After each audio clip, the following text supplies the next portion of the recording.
নমস্কাৰ ফেচবুক লাইভৰ এই অনুষ্ঠানটিলৈ আপোনালোকক আদৰণি জনাইছো ৰাজ্যখনত যোৱা 10টা দিন ধৰি প্ৰলয়ংকৰী বানপানীয়ে বিভিন্ন জনৰ জীৱনলৈ ভাবিব নোৱাৰা যন্ত্ৰণা কঢ়িয়াই আনিছে বিশেষকৈ বাংলাদেশত হোৱা প্ৰবল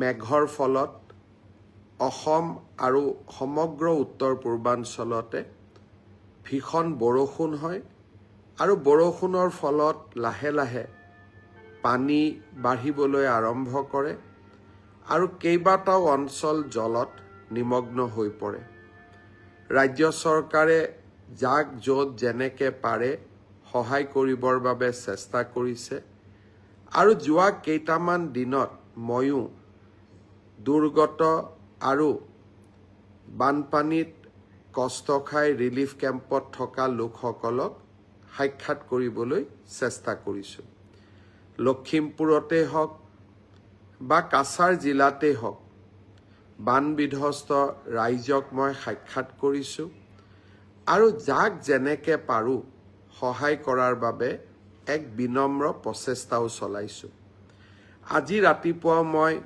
শ্ৰীভূমি জিলালৈ গৈছিলো হাইলাকান্দি জিলালৈ গৈছিলো তাতো বানে গৰকা ৰাইজক সাক্ষাৎ কৰিছিলো অৱশ্যে বৰাক আৰু ব্ৰহ্মপুত্ৰ দুইটা উপত্যকাতে লাহে লাহে ব্ৰহ্মপুত্ৰ আৰু বৰাকৰ পানী বিপদ সীমাৰ তললৈ আহিছে মই আশা কৰো যে ৰাইজে নিশ্চিতভাৱে কিছু সকাহ লাভ কৰিব অৱশ্যে আমি সকলোৱে জানো এয়া মাত্ৰ এটা প্ৰথম ৱেভ আছিল ব্ৰহ্মপুত্ৰ আৰু বৰাকৰ পানী আৰু বানপানী অসমবাসী ৰাইজৰ ওপৰত সদায় হেঁচা ৰাখিয়ে থাকে আৰু যেতিয়ালৈকে আগষ্ট মাহ পাৰ হৈ নাযায় তেতিয়ালৈকে আমি বানপানীৰ আতংকৰ পৰা সম্পূৰ্ণ মুক্ত হ'ব নোৱাৰো আৰু এয়া আমাৰ বাবে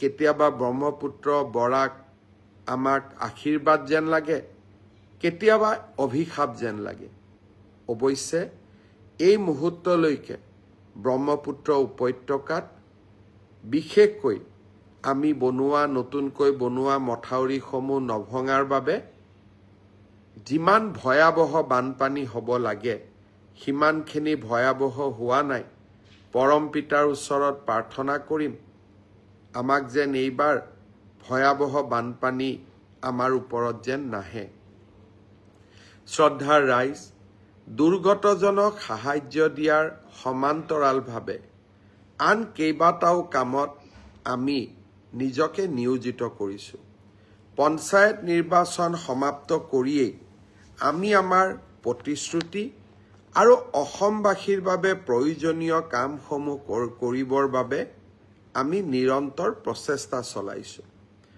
ভাৰত ৰত্ন ডক্টৰ ভূপেন হাজৰিকাৰ জন্ম জয়ন্তী আমি 8 ছেপ্টেম্বৰৰ পৰা পালন কৰিম সেই উপলক্ষে গঠন কৰি দিয়া শক্তিশালী কমিটিখনৰ সৈতে 4 তাৰিখে মই এক বৈঠকত মিলিত হৈছিলো বিভিন্ন জনে কি ধৰণে ডক্টৰ ভূপেন হাজৰিকাৰ জন্ম শতবাৰ্ষিকী পালন কৰিব লাগে তাৰ বিষয়ে আমাক পৰামৰ্শও আগবঢ়াইছিল অহা 9 তাৰিখে অসম বিধানসভাৰ এখন এদিনীয়া বিশেষ অধিৱেশন আৰম্ভ হ'ব সেই এদিনীয়া বিশেষ অধিৱেশনতে ভাৰত চৰকাৰৰ নিয়ম আৰু প্ৰয়োজনীয়তা অনুসৰি আমি ডিব্ৰুগড় বিমানবন্দৰটোক ডক্টৰ ভূপেন হাজৰিকা বিমানবন্দৰ নামেৰে নামাঙ্কিত কৰাৰ বাবে প্ৰস্তাৱ গ্ৰহণ কৰিম মই নিশ্চিত ভাৰত চৰকাৰে আমাৰ এই অনুৰোধ গ্ৰহণ কৰিব আৰু আমি ডিব্ৰুগড় বিমানবন্দৰটোক ভাৰত ৰত্ন ডক্টৰ ভূপেন হাজৰিকাৰ নামেৰে নামাঙ্কন কৰিবলৈ সক্ষম হ'ম আমি সকলোৱে জানো আমাৰ ৰাজ্যখনৰ দুজন মহিৰুহে ভাৰত ৰত্ন উপাধি লাভ কৰিছিল ভাৰত ৰত্ন গোপীনাথ বৰদলৈৰ নামত অসমৰ ৰাজধানী গুৱাহাটী বিমানবন্দৰ আৰু ভাৰতৰত্ন ভূপেন হাজৰিকাৰ নামত অসমৰ দ্বিতীয়খন ৰাজধানী ডিব্ৰুগড়ৰ বিমানবন্দৰ। মই আশা কৰোঁ অসমবাসী ৰাইজে আমাৰ এই প্ৰচেষ্টাক সহায় কৰিব, সহযোগিতা কৰিব। অহাকালি ঈদ-উজ-জোহা। মই সমগ্ৰ ইছলাম ধৰ্মী ৰাইজক পবিত্ৰ ঈদৰ আকৌ এবাৰ শুভ ইচ্ছা যাচিছোঁ। এটাই মাত্ৰ অনুৰোধ কৰিম, ঈদ-উজ-জোহাৰ সময়ত আমি যি ধৰণে কুৰবানী আগ নবঢ়াওঁ কিয়, আমাৰ ঘৰৰ কাষতে থকা আন ধৰ্মৰ লোকসকলৰো ধৰ্মীয় বিশ্বাস আৰু পৰম্পৰাক আমি নিশ্চয় সন্মান কৰিম আৰু তেনেকৈ আমাৰ ৰাজ্যখন শান্তি আৰু সম্প্ৰীতিৰ বাটেৰে আগুৱাই যাব। এডিআৰিৰ মৌখিক পৰীক্ষা অহা 17 জুনৰ পৰা আৰম্ভ হ'ব। আপোনালোকে জানে এডিআৰি থাৰ্ড গ্ৰেড অৰ্থাৎ তৃতীয় বৰ্গৰ বাবে যিসকল উত্তীৰ্ণ হৈছে তেওঁলোকে 3টা পৰীক্ষা দিব লাগিব। যিসকলে ষ্টেনোগ্ৰাফাৰৰ পৰীক্ষা পাছ কৰিছে তেওঁলোকে ষ্টেনোগ্ৰাফাৰৰ স্কিল পৰীক্ষা দিব লাগিব।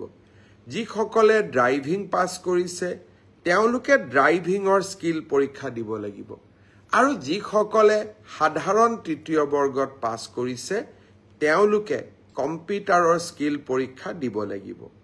আনহাতে চতুৰ্থ বৰ্গত যিসকলে পাছ কৰিছে তেওঁলোকে অৰেল আৰু স্কিল টেষ্ট দুইটাকে একত্ৰিত কৰি এটা মৌখিক পৰীক্ষাত তেওঁলোকে বহিবৰ প্ৰয়োজনীয়তা আছে আৰু আপোনালোকে সেই পৰীক্ষাত বহিব লাগিব।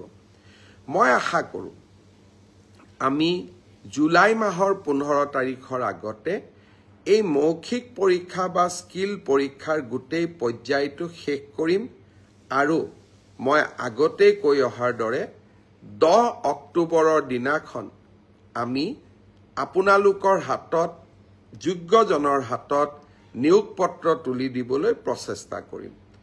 10 অক্টোবৰৰ দিনটোতে আমি post graduate teacher, graduate teacher, LP, ME শিক্ষক আৰু স্বাস্থ্য বিভাগৰ বিভিন্ন পৰীক্ষাত উত্তীৰ্ণ হোৱা আৰু এডিআৰিৰ পৰীক্ষাত উত্তীৰ্ণ হোৱা এই আটাইসকলকে একেলগে খানাপাৰা ফিল্ডলৈ মাতি আনি আমি নিযুক্তি পত্ৰ আগবঢ়াম। মোক কোনোবাই সুধি থাকে পুলিচৰ ৰিজাল্ট কেতিয়া দিব।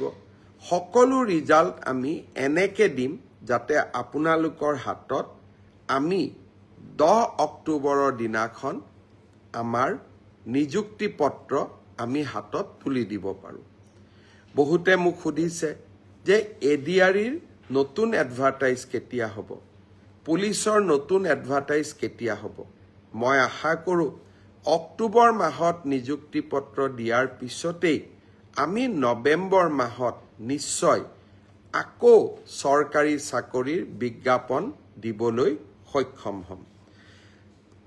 শ্ৰদ্ধাৰ ৰাইজ, অহাকালি দিনটো এটা গুৰুত্বপূৰ্ণ দিন।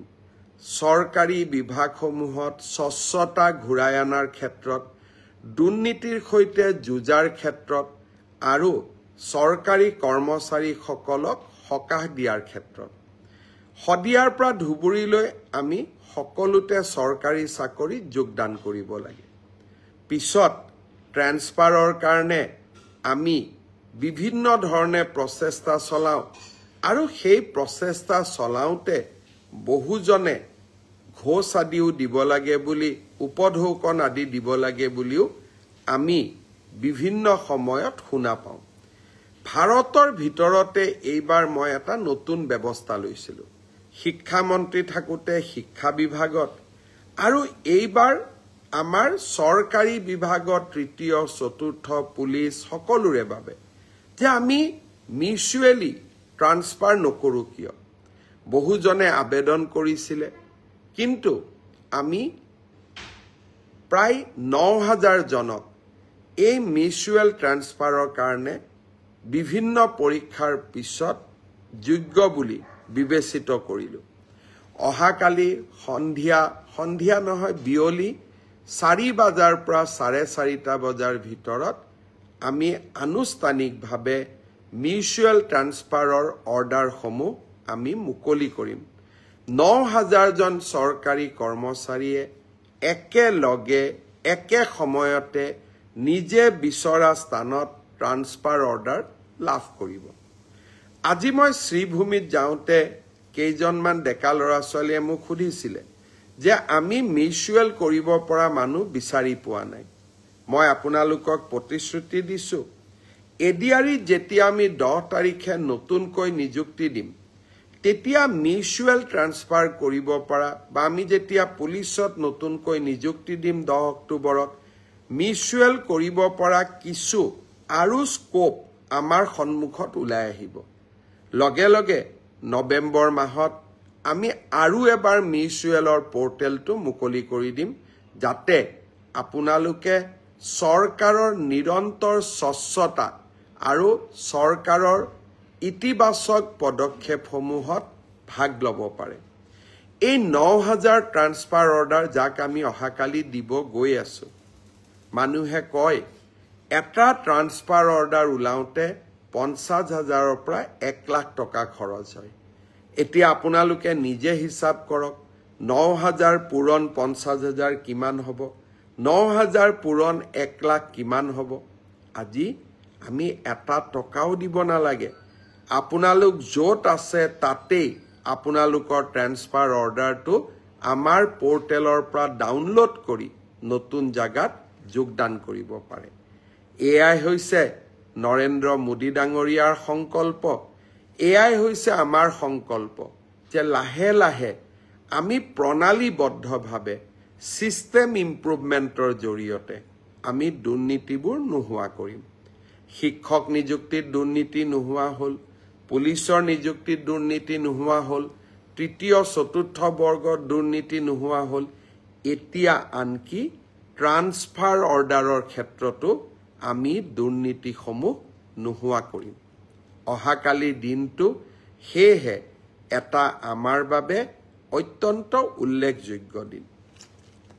শ্ৰদ্ধাৰ যুৱক যুৱতী বন্ধু বান্ধৱীসকল, অহাকালি আমি আৰু এটা সৰু আঁচনি আৰম্ভ কৰিম।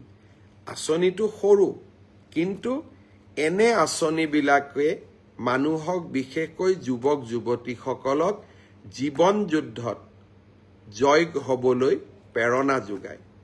আপোনালোকে জানে যে পোষ্ট গ্ৰেজুৱেট পাছ কৰাৰ পিছত বহুত ল'ৰা ছোৱালীয়ে বিভিন্ন বিশ্ববিদ্যালয়ত গৱেষণা কৰে, আৰু গৱেষণা কৰাটো এটা যথেষ্ট অৰ্থৰ প্ৰয়োজন হয়, আৰু তাৰ বাবে বহুজনে কষ্টও পায়।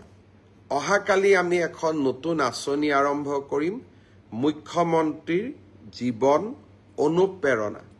এই আঁচনিখনৰ জৰিয়তে ৰিচাৰ্চ স্কলাৰসকলক, যিমানে আমাৰ গভৰ্ণমেণ্ট ইউনিভাৰ্চিটি বা সামাজিক বিশ্ববিদ্যালয়সমূহত ৰিচাৰ্চ কৰি আছে, তেওঁলোকক আমি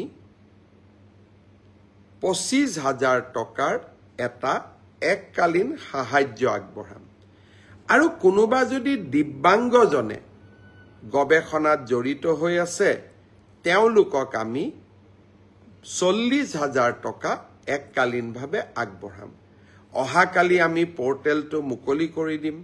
বিভিন্ন বিশ্ববিদ্যালয়ত ৰিচাৰ্চ কৰি থকা সকলো যুৱক যুৱতীক যোগ্যতা অনুসাৰে এই পৰ্টেলত আবেদন কৰিবলৈ আহ্বান জনাম।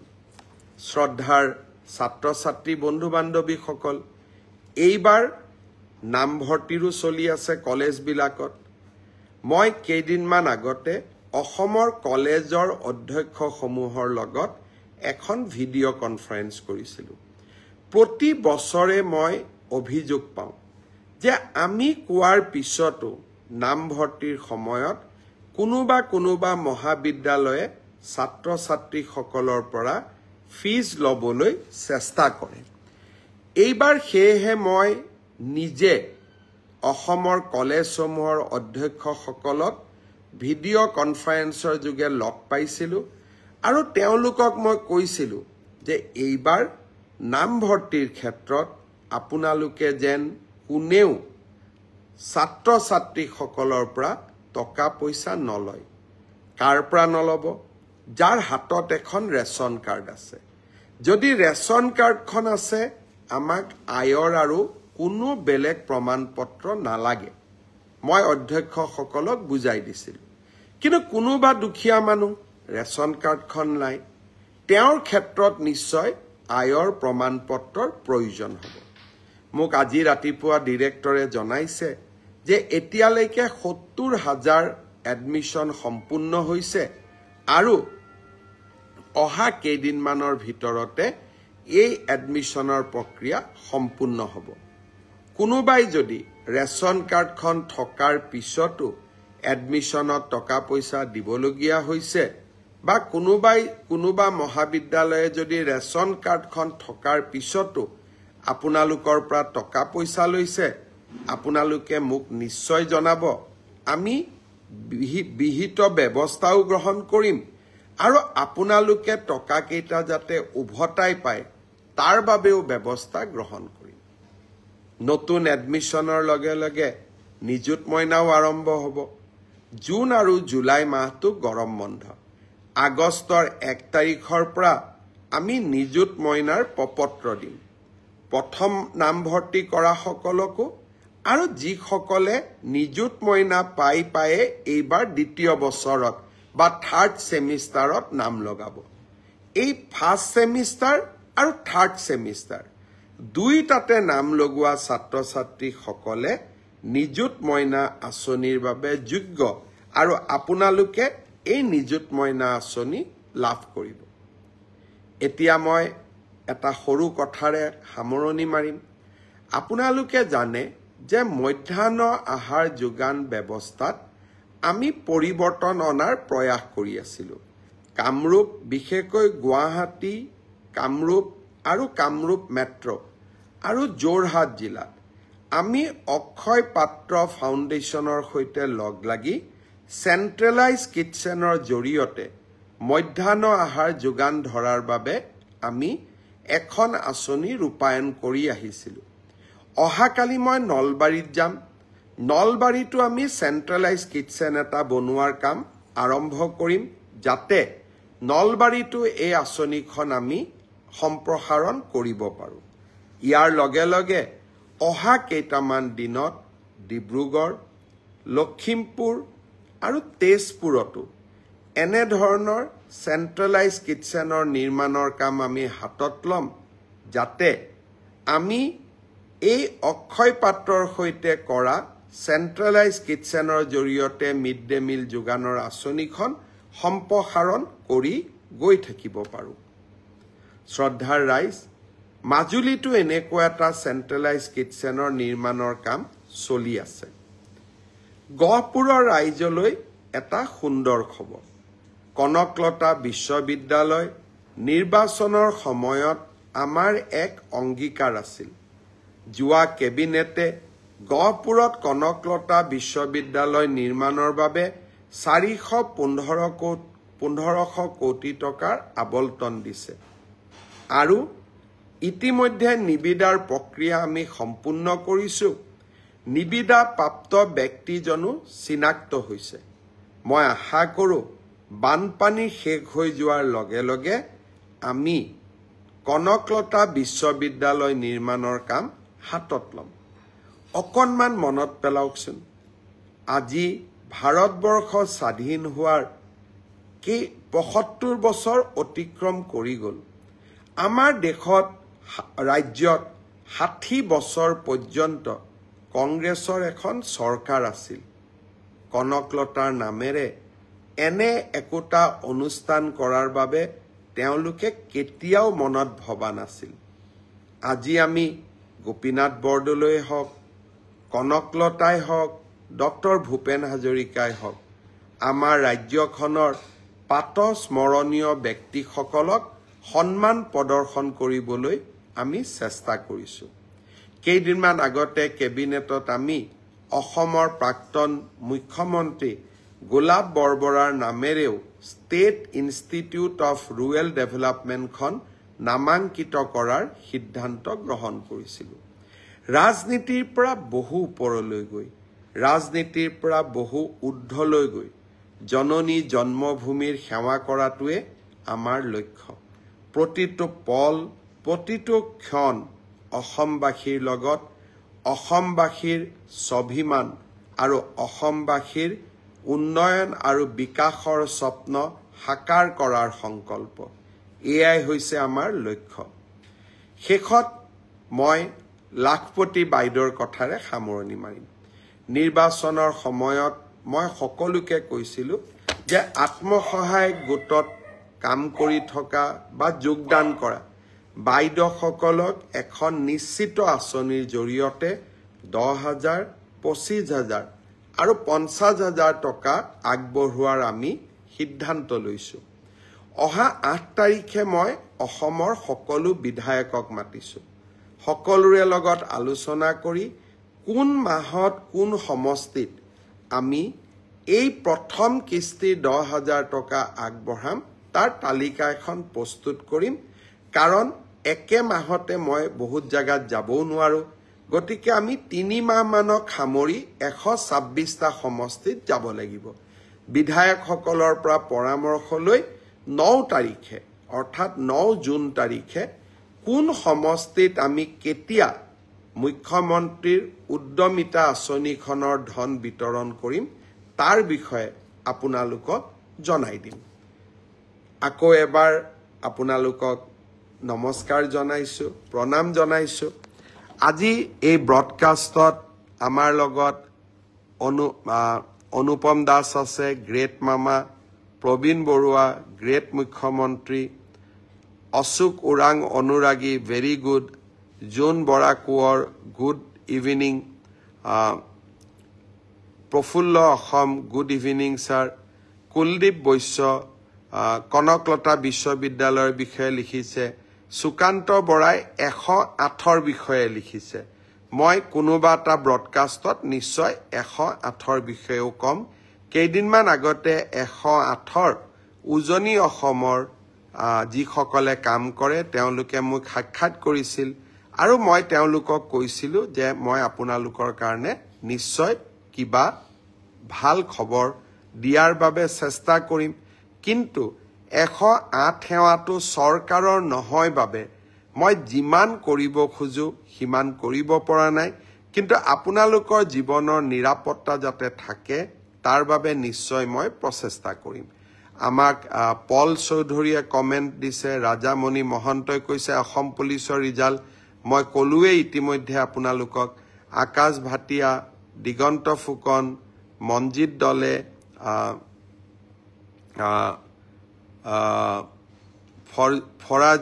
ফজাইল আহমেদ, ৰাজকুমাৰ চাহা সকলোৱে আজি কমেণ্ট কৰিছে। কমেণ্টবিলাক ময়ো পঢ়োঁ আৰু আমাৰ অফিচতো সকলোৱে লগ লাগি একেলগে কমেণ্টবিলাক পঢ়ে আৰু এই কমেণ্টবিলাক চাইও যদি কিবা কৰিবলগীয়া থাকে আমি কৰিবৰ বাবে যত্ন কৰোঁ। আকৌ লগ পাম আপোনালোকক। পুনৰ এবাৰ সকলোকে শুভেচ্ছা জনালোঁ। এটা কথা আকৌ এবাৰ মনত পেলাম, পেহেলগামত যিসকল লোকে সন্ত্ৰাসবাদীৰ হাতত মৃত্যুবৰণ কৰিছিলে আপোনালোকে জানি ভাল পাব।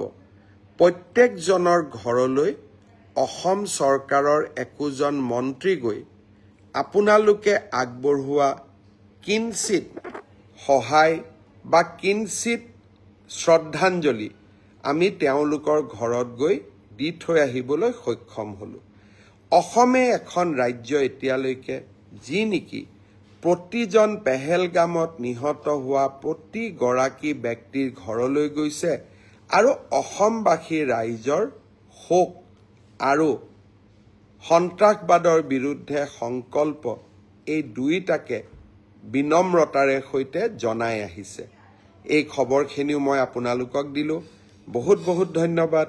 জয় হিন্দ, বন্দে মাতৰম।